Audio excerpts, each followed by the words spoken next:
Koya Supai, Kowekinakya,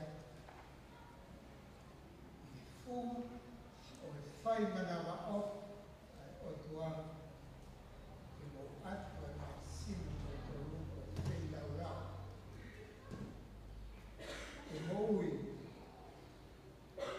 Tap, Otua, Fakalotoya, Fai Lotu. Awan at tukis kaangat at tao kita ito imama ko hindi tao sili mo ako kahit nangalaw ko ito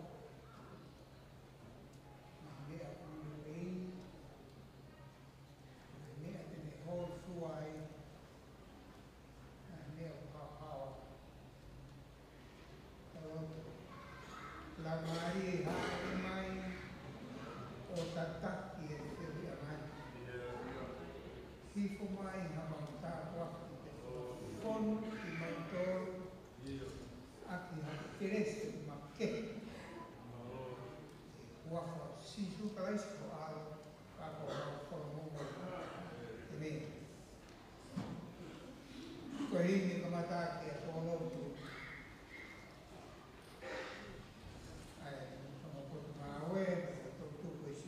Kono buangnya konfirma taha uan taha tabiba fakafita ifai mawaipe kita tahu hui ini fakata ai kakai kui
masipa lea e koto, ka mo e whahingo e tanga kāke, ka matala e kāki e la.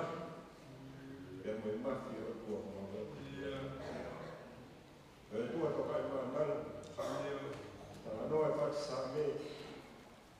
Te kia mai e te atu mau o tu. E koe whakakau ki mau kata mai. O toka a fio i e o a fio. Mau whakawhitai atu. E mo e whakawhitai e tō maki. E mau whakamoani ki he whakawhau. Ki he lelei ki ana lahi e ahi. Mau whakamoani atu. Mau tupe o mamata. Ka whai e si hoa e ngāro i sino hanga te kisesi. Whakawhitai atu e kua e kofa. Whakawhitai atu e kariloto. Mau konuru mai e te atu mani, e mau whakamooni ko e tua tani lotu a o awhia. Ai e lotua ka una hufia, ai kātoanga koni wherenisi e taku o no whāma furu mā ua, o e siasi. Ia tau ka mei he awa ua ki o aku ki he ahoni e tua. Kai ki mamau hale e whakamatala e tua. E honga ke e koutou. Tau mai ako tau a whawhia ngai. E waha ngāu e tua ke whai ana tokanga e kina ki koutou te kawana hara. Ka e whakawhetai ko e tua e whiona te tua ia e kofa. E ko o whau ka lanoa e whawholana ki whakofo mai koe. Lolo tonga e mawanga hala. Te koho mautau te ai whakahino e whawholana ko e tokonaki e ngā rako mati. E mo i kai hau pai kehe mau tatau ko tome i he wakai ko ao apio. Whakawhetai o ofa e kua. Nā ke tūpo lani ka o masani. Ka ke hiko. O mai o aloe e tua. O ke te kia mamahi e kolosi ko mau te tongu. Ko e fie ana ia. E mau mō uige mau whakawhetai atu ke apio. Mau whakamālo atu e tua o ofa. Whakakoa atu whanau te mo whanapapuna ui. Mātua lotu te ke kawha hamakapure. O tua mau whakamālo ka whakapure ka whiona. Kai tau huku ke whakakoa atu o pani. Mau hono sia e tau moeni e tua ka mau whakamoani ka o tua veia. Mau whakawhetai atu. Anai senare te kono whamiri. Toena si tautaula e kia tua mau whakamālo atu. Mau whakamoani ki e hau-haua o tau ike mō hopa. Kau se pata e. Te he anua ke hapatupa siasi. Ki sa nangaro e sea talasiti pe ke puati talasiti. Ai te kou atu pa te takinima o whai. I he lana hake ngau i sino hawai e whiona. Mau whakawhetai atu e kua. Mau whakamālo atu o hiri. Koe si i kau holo mua na nau o mai o kamatai. Ai funga makani. Nā nau kumi holo. Kumi holo hatu funga. E lei ke ne whai e lana. Ka nau hau o ilo. Ko koe me si hopa. Te unga anoa ke lana i sisi. E mai koe miso te. E kai ke o mai o kumi hatu maari. Kana nau o mai te koe whakaana ua. E hopa me nipa ko kope. Koe sia si. O inasi he koe ana hara kua. E mau whakawhetai ai e tō mafu. Koe mau no tūku ke ona whaiwhanga te o toi hipi. E tangoa ngā we te mo visa ne. E tōke mau kume ni mā. E ki koe kōni. E whainga whakoa sa nei krasteni. Ai whakamahu ngai haka tūku e sia si. O ki nā tolo e kuna unu mai ka mo nā tarehi mo nā ngāhire o. E whakahaa iaki a nā whakaranga mi e a whiona. O tua ku mau lotu.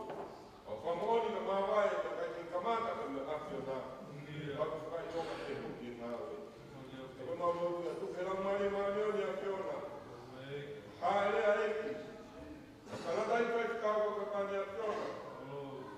Sea i kātuanga e kōkon marot. O ke ngau mai lau mani mani o te apio na i o kōkora. I longa ha hipa. I longa ha rea. I longa ha ngaue i e kōkon e kua. I te whakahoko koto meia. E tala e lang lang e apina. E kua kore whamoromon ki apiona. Whakapia ngai ka mo ngaue. Ha rea ko tōma mao maunga hana i ki apiona. Mau kore whamoromon. E ki mau whakoke atu. Tu ke lang lang ia mea pina ta whakakato mai a mōku. Ma kore koto e ngai mea ni whakapeo alo. Ko sisu klaisi ka ko mau whamoromon.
se trata más bien.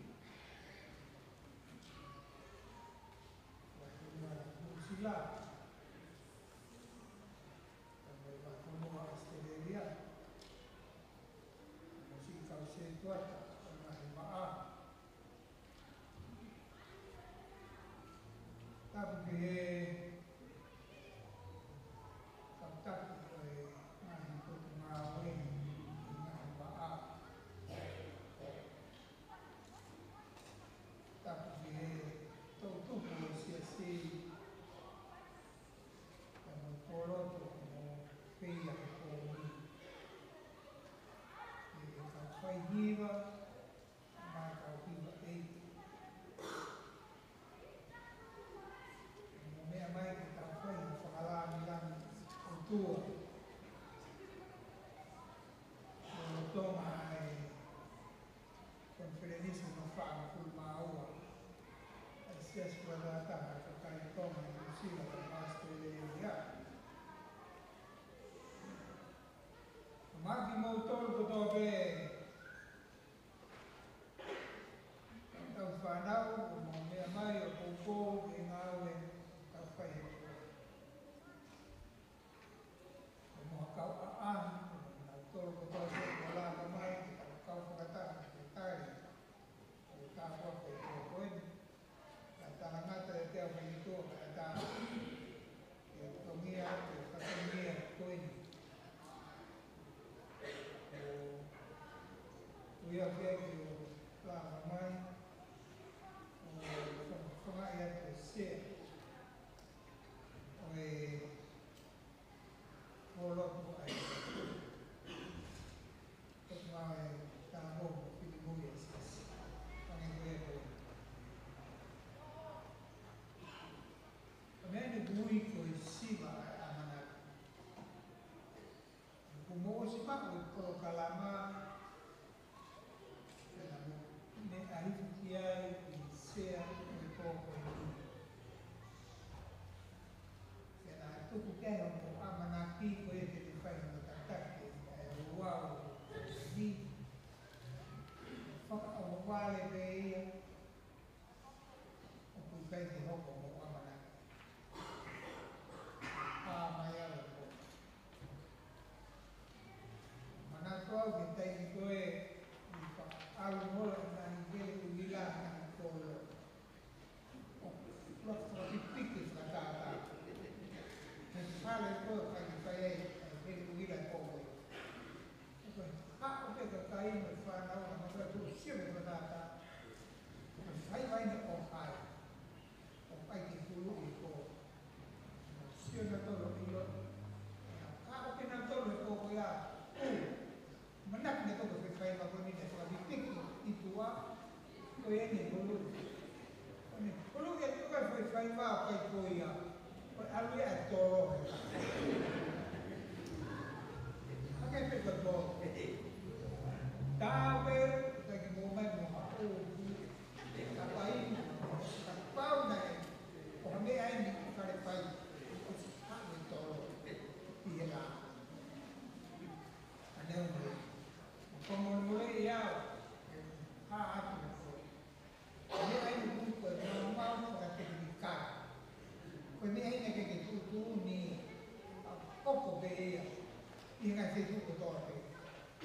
Ko te ka te ea pui pe mō mau ka te whai. Ni kai te wha te te wikia, te wha na kia, wha pau pe ke hoko. Ko mea pe mō mau ka te whai. Te korotu ko ni, na i ai, mau whakate mi ki kāra. Mahalo te koe wha, ko moe hoa. Mane ai e tu. O ni me whakahoa, o whamai mea me tua. Esi mono oi, te hoko moko na te ni kāra. E kia koe whakahoa koe ia. Tātau i lei ki mō tolu e koe, ki he mua whakatau e ti. Aroa pino kono teo i tā mai niwa, ka mō mea mai, ka whakakata whakamia e kōko. Tawangi pio koe, lofu i tā whamata ki tifo mai la mai e whaofare i tā tōru.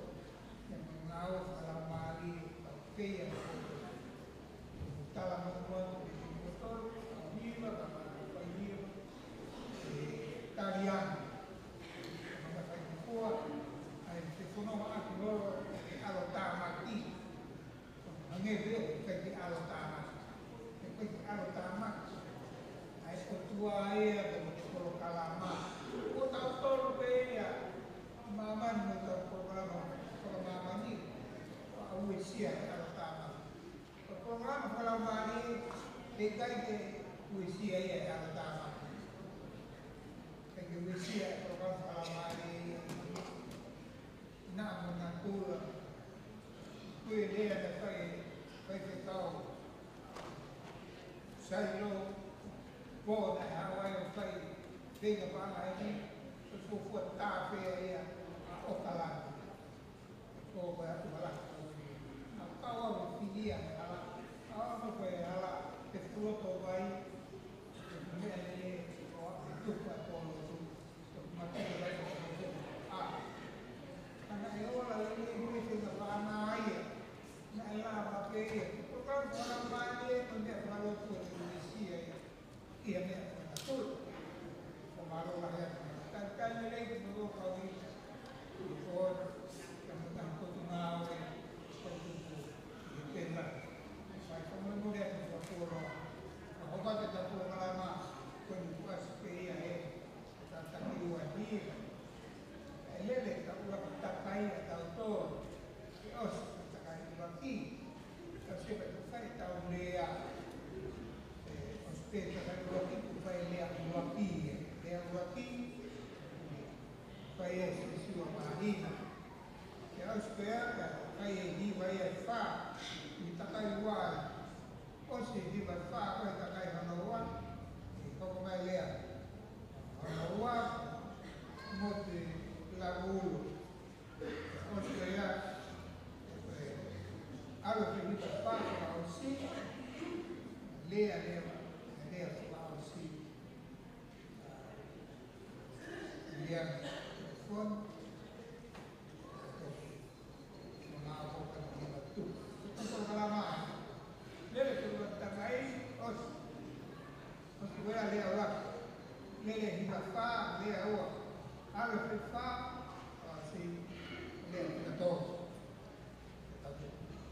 maka whitu tau kōlo tuka taime kumai eni mai kōlo tuka whitu e hiva kōlo tuku peke ata turi peke tau taime rea e teri a rika mea e ka hata la kōlo a mai mea e tutu mea tō tuku peke mo mea tawatai koe e tangini a mata e karo kiwa koe e inuia ma kōlo o kalais whiga ua kōna e amori ka tōna manostoro fica fácil porque na Itália fica de mais porque nada a ONU está falando com o fácil fica lá mais mas a ONU está falando a nosso tom e a Maria Boni os que estão lá na flor mas que digo que a Maria está com camada mais então como a Maria está com o programa malo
temps.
My name is Sisua Mahina, and I work for an organization called TPAR. It's known as PAS in the past. TPAR is a Kupa Maori organization that responds to community needs, whānau, who are either in the justice system, exiting the system, or return from overseas.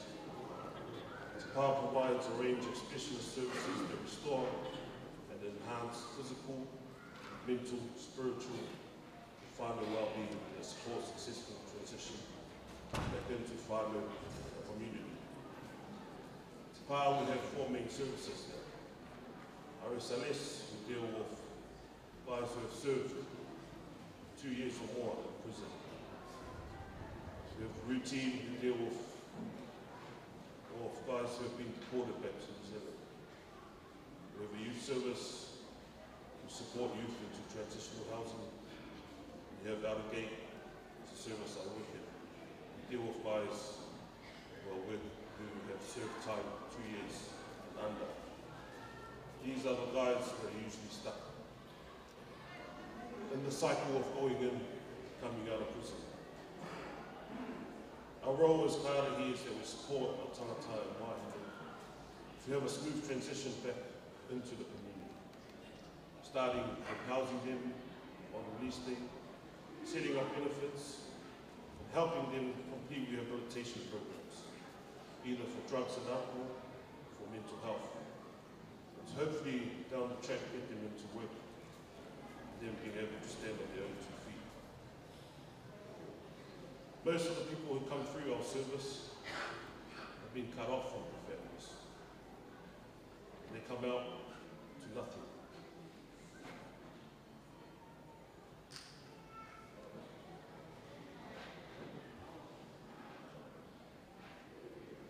So we help guide them to stay on a good path, so they don't fall back in to their old ways that lead them back into prison.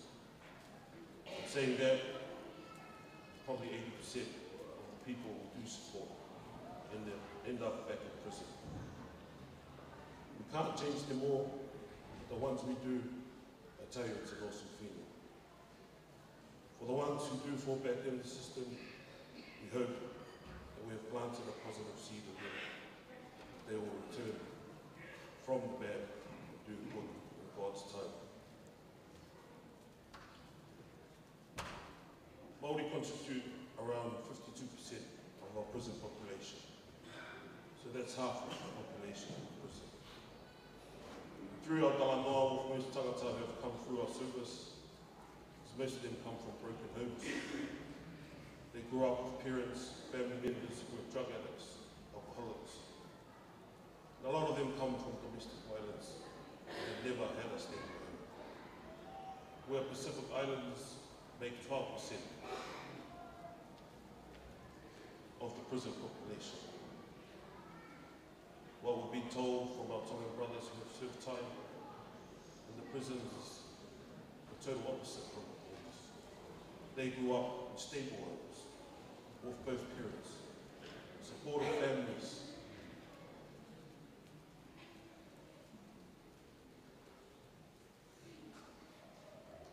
But they made poor choices. I think the problem nowadays is everyone is chasing that temporary happiness. Everyone chasing the fame on social media. Everyone wants to be the next biggest and baddest. Everyone wants to be the next gangster. Until it's time to do gangster things. Then they turn because they were taught better.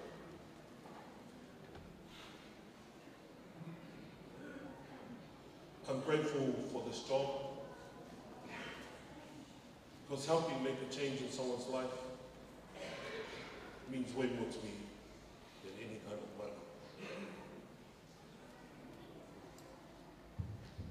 The thing is, most of the time, my practice is just sharing the values I was brought up with, the family and my church. Dealing with people at the lowest point of their lives makes me grateful for the little things in life. I encourage our youth to make the right choices in life. Make choices that you know will set you up for the future and make your parents proud. Surround yourself with like-minded people. If you're studying, playing sports, trying to get close to God, you have to surround yourself with people who are on the same journey as you, so you don't fall off track.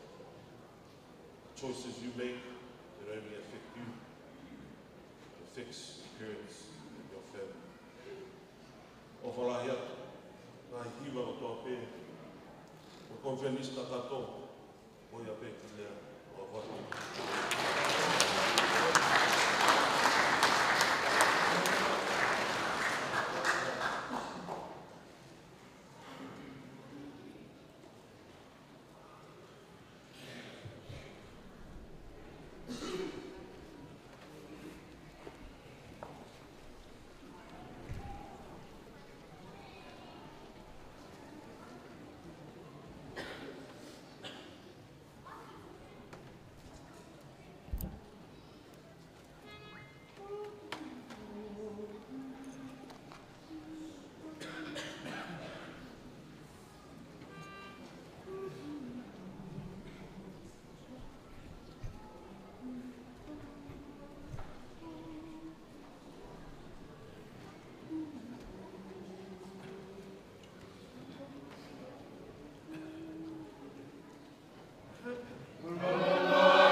sea.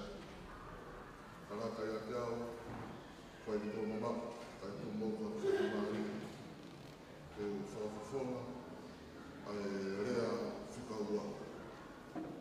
O e pōlot whawheta, o e tak whakoro koe, o e polvenis, kakato e sesi, e wawhe wanima. Sea wai ofaraia, maro me mai sea. Tante questini, kau senyari putai ngai kau taulai itu. Wau bagi motu aku ibau ya tante questini dan senyari. Aku minua aku monte kawai labur. Ya, kau dia apa poni. Kalau ilo kena yang fefe kau dia yang sesuai dia. Wale afika ulaki mo le faosi. Abusi ana wana na tente na rea. Te upo talitali ala mare maroni. E mau e tala me senyale. Whakakato rea whika ua o polo. Wale whiawhi. Ka wai mau rea me taulanga nā whanua koe o kutoa e toka mai tu e toka. Ka koe ki toa e koe ki toa sisi. Ka toa laki. Oi, kau teu kau berana teu ni rea whapara. Te rea whapara. Ka koe sio. Au e rea whakaulaki ia. O rea whapara. Ka mai no pia na ea koe ia. Nemna ke whakausai e ako. Kana ea koe ia. Ta tau pe mo rea whakatolu. Ua rea tuku i o mui maa ia. Te rea whapara. Ka i e tonga koe ia. Te rea whakatonga pe i e tonga o e no school. Kau tu kumukana ki whewhe tuako. Ui, koe tareni te whake e ki. Koe tuwhi momo pe e whai pe unanoa e api pa mangere. Whai e tuwhi momo e kau whai iwa he. Do o sābi uhe. Whene notua o vai siri waura. Whai e ua kone kina. E makatunga pe o e tae ako pe moe au sina. Vespo fora o whai ke lea tope me sābi te anu manoa. E ko tō mai e tolo e vesi. Yono os whai hono whakamalo aka e re o talapite. Whai hono whakamalo aka e here whiro hape. Whai hono whakamalo aka e nafa whanau mo e hape. Whai hono whakamalo aka e mini mo mimia. Whai hono whakamalo aka e simpare pakihi. Whai hono whakamalo aka e simpare takane. Ia i roma ha mea o mahana. Kene whai a whakamalo o ia. Hallelujah. Koe whakamone whai whatanga. E whaosiosi o e sāne. Whakamone e te rita. I roma ha mea o mahana. Kene whai a whakamalo o ia. Ko whawhataira e ki. Ko hiu ni mea ngāua ki tautoro. Ke whakaha i hono mawhi mo hono langarangi. Aka e hima. Uki koe whai whatanga. O kai toi ha mea. Hono whakakau mai ke whai e whakawhitai o ia. Mai e nawha. Mai e simpare. Mea kutope ke tokoni. Ke whai e whakawhitai o ia. Koe ane afi. Nei haa moro whia ho tau whunawata. Ke asia i mea rea, ai ki pōti mo e nawha mo e le. Ka koe ahon, ko whaata ke whai ake e tau whakawhetai. Ke tokoni ka te tau tōru, ke whai e tau whakawhetai. Ka koe ta whatonia e te tau tōru. Ke whatonia e tō tō, ke whai ake e whakawhetai ake no kotoa. Music is just not a sound. Music is part of our lives. Ko hiwa, o whai ake lakalaka. ko hiwa ko fai ake lotu.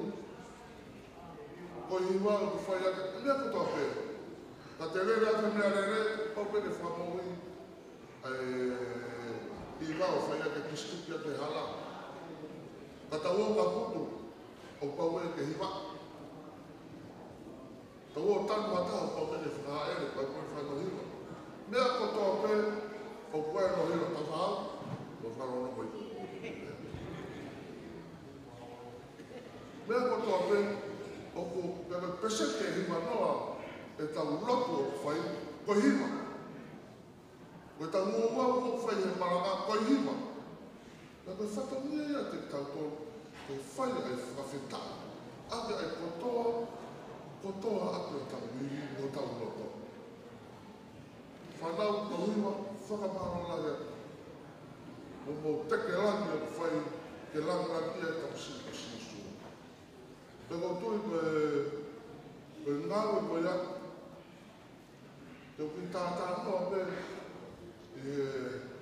māro pe me e oki te mea.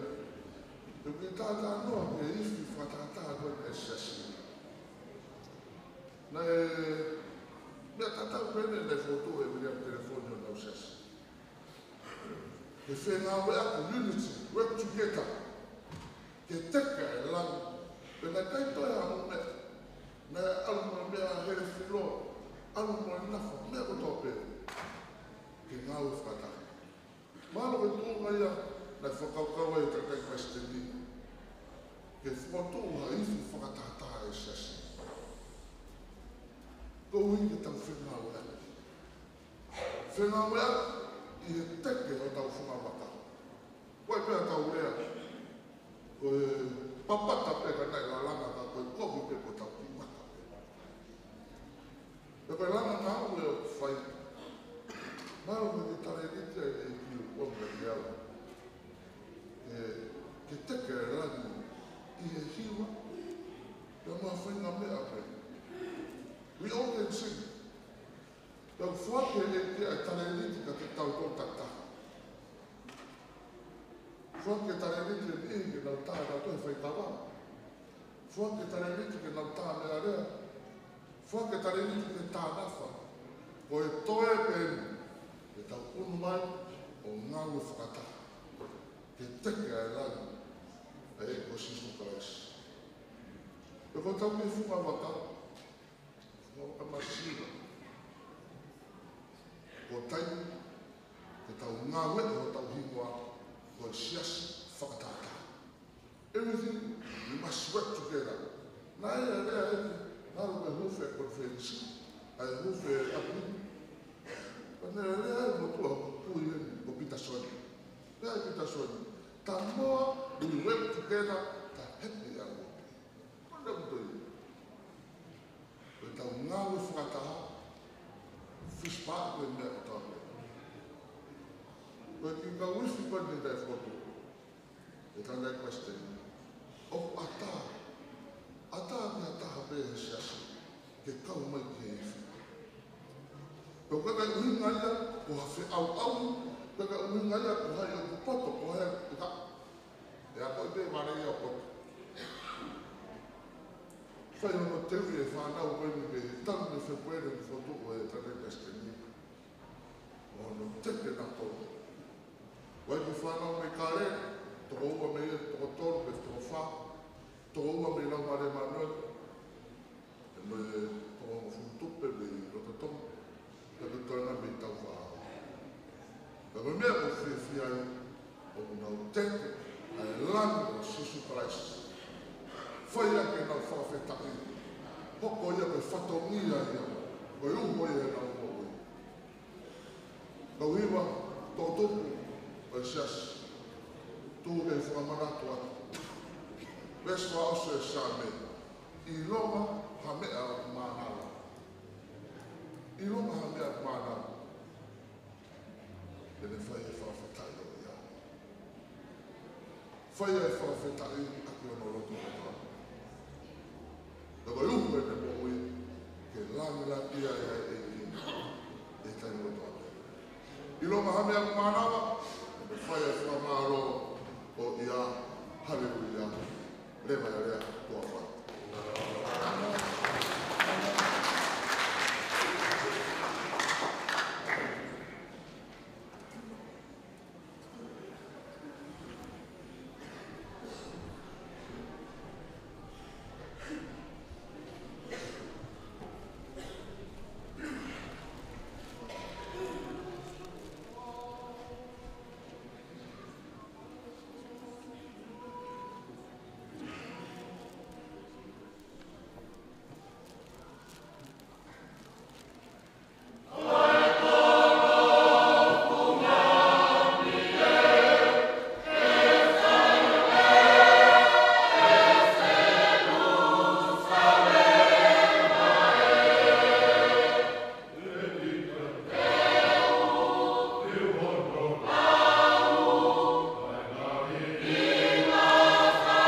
God is good.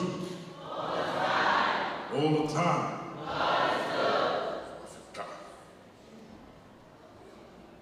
Whamaro ki e ki tau ki kone whai mai mā ki tau tolu. Wau sia i ha pō hiwa, ka mā whanu, whakalau mārie. Whetai mege te ia. Kore pe kua ke o whamangmaro atu pe he ngahi whakatapu. Me ngahi wakrea, sea, ngai karadai Palestini, kai atara ko Potuani, whai hatara mo fua, koe uhi koe, whataungia rea, ko pōni. More ni kupe mua ke whakahapa te Potuani, ko kingoa, ko vriangi, hala ki tau pa telefoni, ko rere mai ni holo peka haapai, tua neki vale mama. Ea, ko kau whani mai, wharenga heni usiwani, ea, whamaho o sea au mai, si voi whaikau, whakawhea mai ai motu ani, hako whai ha rea whakaloto lahi ma ai whanau, mo i tō tupu e siasi. O ku fuafua hou mai ha pō hiwa sias whakatahataha, e taha hiwa tōru ia na ke whai e pō hiwa i loto tonga Greyland, na ku mai e ma hiwa sias o tonga, mi Mount Albert, na ku kei tau taha tolu ai. Ku mai e o sio he natula o hiwa, e ka pau e pō hiwa me nia e tō tūpū, ua noa ka pau ka kato mai e siasi, ka hoko e ka hiwa o ni, si he tokolahi, tūpaki, whakalata, e ka hiwa. Pea, o whakamalo lahi e tūpū e ka hiwa maari o e pōni. Ka pau mai tuku mai ka te au ki whakamau i ka hiwa he pōni, te mū mahanga katoa pe. Ka mea mana vere ke tuku mai ka te au. Ka ko lava mai neo koe o kaupe me anu, ka me anu ane sio mai nei tuwa. Te kuhu mai, whakaafe, te pōhiwa e pōni. I think it's time that we should have a high note challenge here for your church. A high note challenge here. Ala ke, ki, take te ki marunga. Pōsio, ka kau blama pe hiwai o whai hiwai ha toko tolu pe toko whaha pe hiwa me tā.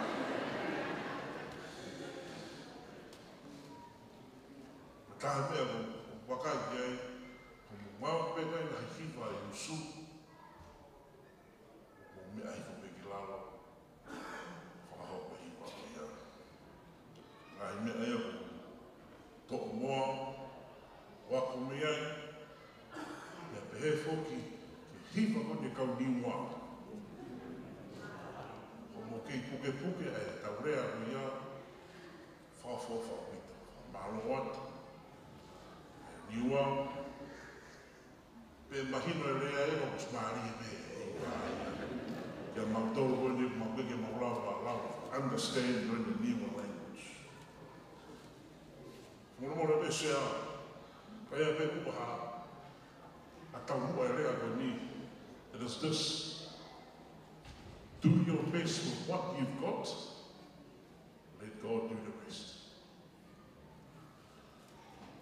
Si o bebo soba e taimi, te whenga bebo nong raha, whakakati whakamia rene.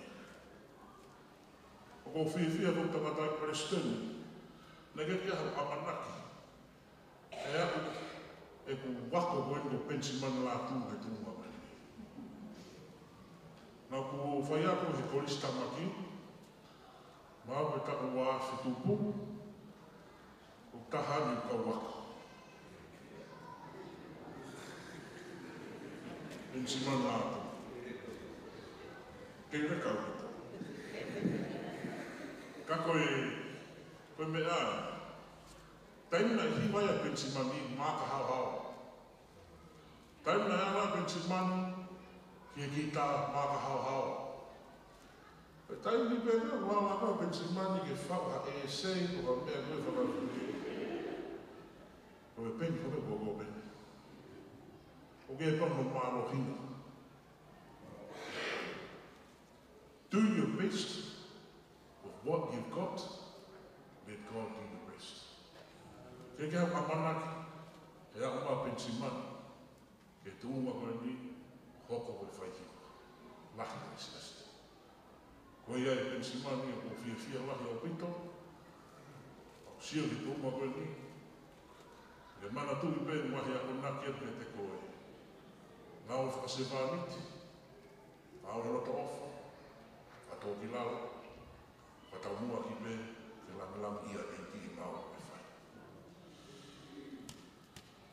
Whamaremore me konferenis kakato. O whiwha kau pana e uhinga ke he hā ono omi au whai whekaho. Ka ko manaku ai, Maka ta ua me heni na e po hiva heni e na siasi. I he hiva kau na e whakahoko ai, na e hiva e ono ai na nau hiva e taha mai whaka.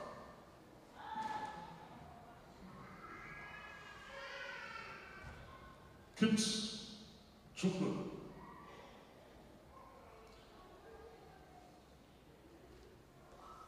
do your best with what you've got. Koe tamai mo whahena ke na lawa nau whakatapa piano ma mautore. Te ke lawa awe au ke aro wako rene. But I did my best with what I've got. Mana koe, mea, pare stenta pa me moia ko mahalolo. E ne rea he po hiwa I taha me pehe. Wanga I mua, ia kau whau hiwa e sinesi. O ke pōpau lahi me kia. O ne sio mai peka te au. O mana kuai, ke ka mata koe ni whai me hiki hiwa. Na hiki hiwa me wanga I tamai, sio ke tamai kata tamai e hiwa ki tua. Hiki hiwa, wanga tamai, sio tamai e kata ki tua. I sat in church just like you, listening to the songs. All right, cool, I can hear that's Mozart. Yeah, cool, I can hear that's a Tom and a Stephen Furlong. All right, that's Moses Dorfer. Yeah, I can hear that. I can hear that's a gospel song. But I said, I need to do more. I want to write more. Whakamalo atu ke hiwa mana o totonga, o mo whakahoko kone maa. Ko hiwa koe nau whau e tau taha mana. 1998. Pero whau hiwa, nau whau peo ka te au. Keu whakatomala me he bua mahala. Keu ilo e maa. Keu mahina o si su pe ai maa. Pero whai konga whakapui mui, o pake whakamatari ki a setane, o si su pe ai maa, o si su pe ai maa. He will always be the light. Thank you so much for whakahoko rere he hiwa ko ia. E wai nai whakahoko hiwa ko ni ko wharonga I tōna, o no kei māma karasini peki nana. E whakawhetaka ko mo hiwa, o māma ki ono ko ni, o māma uhila mai o hiwa mai. Do your best with what you've got. Whanau, ko ngāo rene mo whai, Peke hame e mao me ai. Me bene mo mao ko whia, whono kresi ia, whanongo mo mahi re o, whanongo le ngahi hiwa, hange me pe i he mani kita. Pe mana kuai tupe mo, President, o maa sea, whaose ni kita anua meni. Ka whetu tape a me ka kore hiwa, o kupau ma pe ke ka kore hiwa. Ei, mana tuke ke rotu mai. Rotu mai maako. Koe uhiki e hiwa, pe ka pau sai ko rotu, e kame ono hiki whakamea lea. Tā mā pene. Sir. Hiwa masi, pene. Nā kusko atu hiwa tapu hosi. Pe mā pene. Iyo. O kei tari me a whakakuma e tāpu aki pene. Pe mā pene. Sir, mā pene wa hiwa. Atu. O se tā uia. Pene. O kei tari me tāpu aki pe a whakakuma pene. Pene. O se au e tāpu aki. Tāpu aki ni ko binu ui ai. Tāpu aki ni ko kei whai me whao hiwa. That's the blessing that I should count. Give God. Do your best with what you've got. Let God do the rest. Sea, kola hia me te koe. Takatai Palestini, si hoi whai whakau e watwhiringi si. Neo o tau, ngā whungawaka kere. O ko whia whokeni ulawa mai tūkaina me sestonga taukaina. Me ngahe ahau pia tonga. E te ama ke tau lausiasi. E tau te ama ke te whakatu wā mai wahi. O ko whakau ke kōre mai au. Ka mea pe, me kei puke ho tatonga, ho takaristiane. Offer. Do your best with what you've got. Let God do the rest. Offer like a mortal man.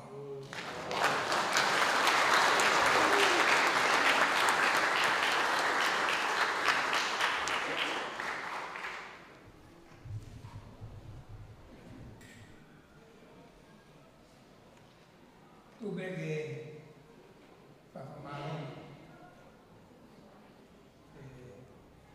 whakakakato atu ngau e ngau mono e tau pei e mon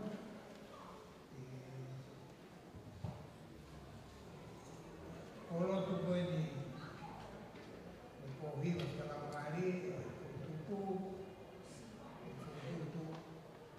e Palestine e miseriale mentalidad sí. Kai fo kame a polo ai no me fo o ele e do kamata pe ta po si ai po polo to tu ame pe po kame a me polo no fai ta mamata no ni ka fo fa na o fai fa la na fa la mali data contatto se sì, fora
e ki ai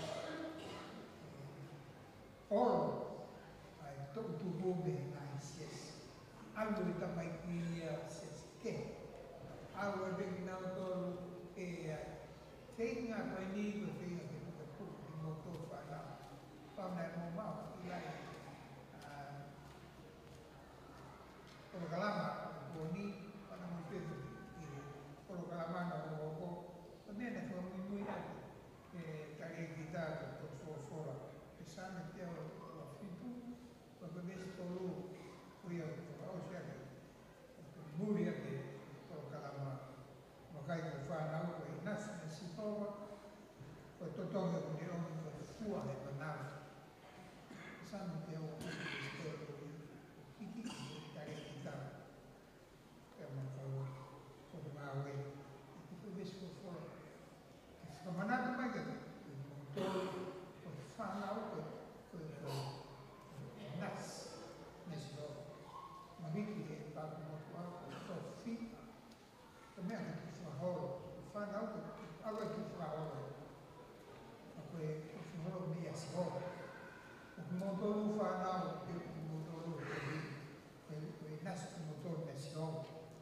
ya ko to o ne hana foco fua anche panama dengan fire the fourth kita dengan fire le sesi na tahu dia nak fire tahu ya omai itu kan ikan dengan fire mefua na panama iki kia polo tu ya polo alu fire tahu ni na tolu ko vivo na bukan na fire tahu lu na lima ya fana me alele na telinga opinion itu tau ki tofia me sio ai tofia ai ta tofia me sio ta ko inas tu fahoro ai lo tu no vinga ai fa na o fa na ma ke e tolo de bon o ai no mo polo e fa ma hino mo tolo o fa mo fa ta ni o que tu no ai que mo tolo ia ama fa na que mo tolo e be ka kai la kai tau e taki nima e taki ki motor ki a kaha lele o mana la hea ka e lima o fai whaka maa watu o maa whana mo fia iwa maa whana mo kiwa ake a mo alwa ke me riota a mo whakalanga la ke o o mea tatau me whai he whanau ni sapa te pāme mea tatau koe kalama koe whakahā kalama langa whamaro la he koe kau lea maa e mawa lea lea hamaroa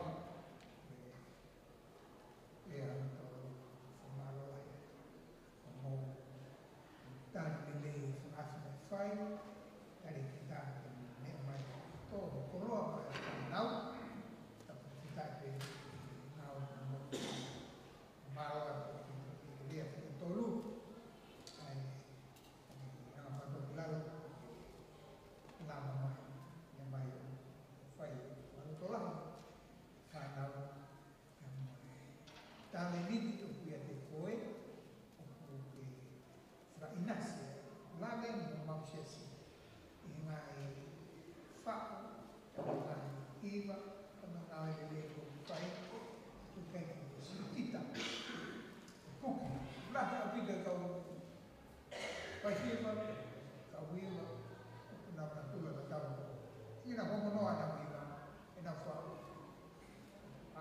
fia ngai ta pe de ko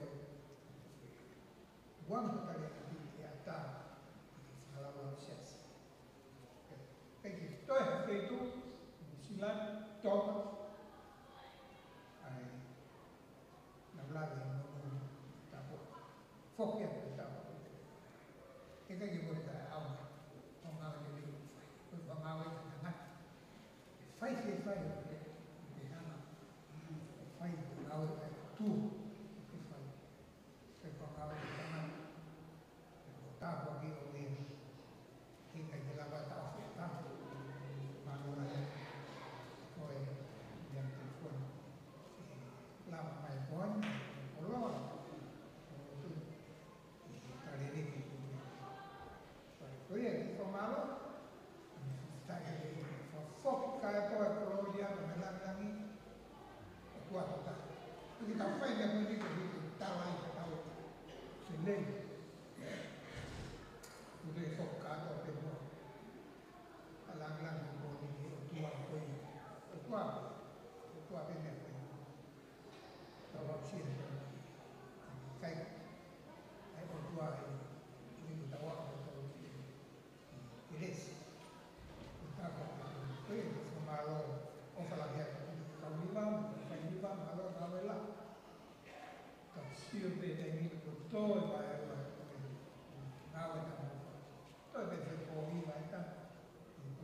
de o tua no ta kwa na motor na le o fai re e fo malo si tu do to ka e fo malo si fo fai ta ko bi fo to ta bi va to ko e ko viva l'espeta sulla e quindi sono al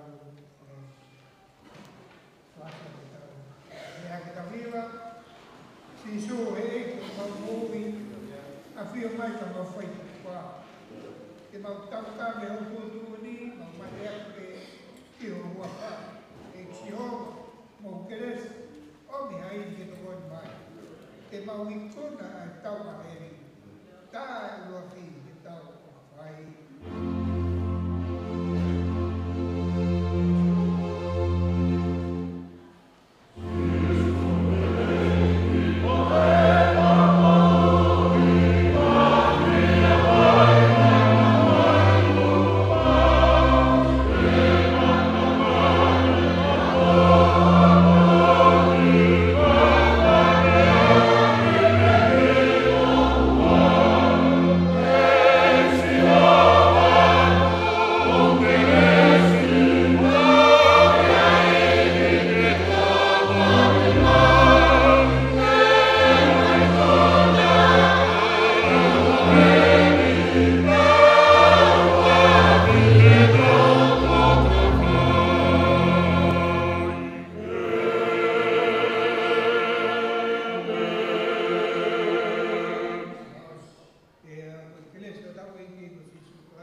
Fio hela mari mari e te tatoro